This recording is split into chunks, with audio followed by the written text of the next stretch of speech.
So here we're still adding mixed numbers, but this time we're going to add by changing our mixed numbers into improper fractions. So as an improper fraction, 2 5/6 is 17 over 6, because 2 times 6 is 12 plus 5 is 17. And we're adding 2 7/18, which we can change to an improper fraction. 2 times 18 is 36. You might need to use column method to work that out, but 2 times 18 is 36, plus 7 is 43. So we have our improper fractions, but we don't have denominators which are the same.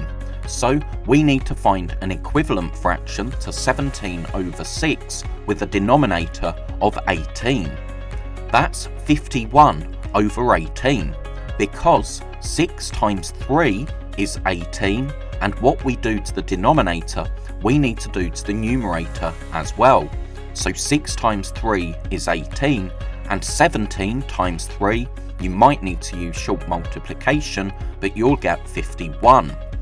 So now we have improper fractions with the same denominator, so we can keep the denominator the same in our answer, and 51 plus 43 is 94.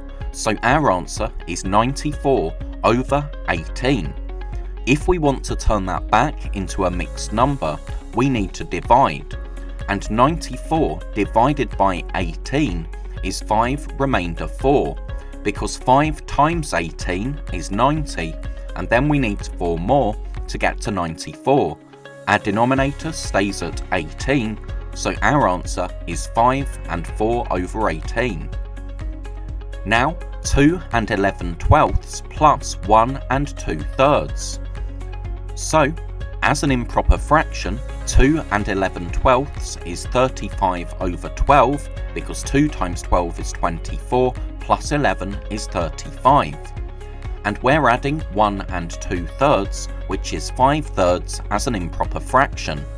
But 12 is in the 3 times table, so we can find an equivalent fraction to 5/3 with a denominator of 12.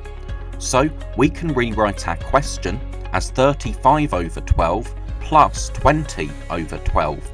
That's because 3 times 4 is 12, and what we do to the denominator, we do to the numerator as well, and 5 times 4 is 20.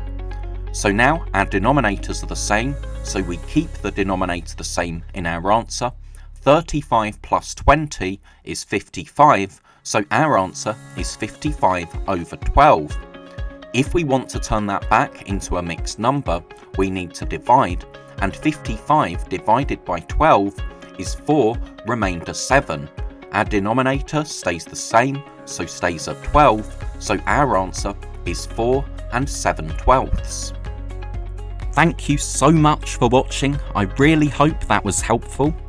If you're a teacher or a parent, then please subscribe or go to keystage2maths.com to download resources for this lesson and many more. That's all for now. I'll see you in the next video.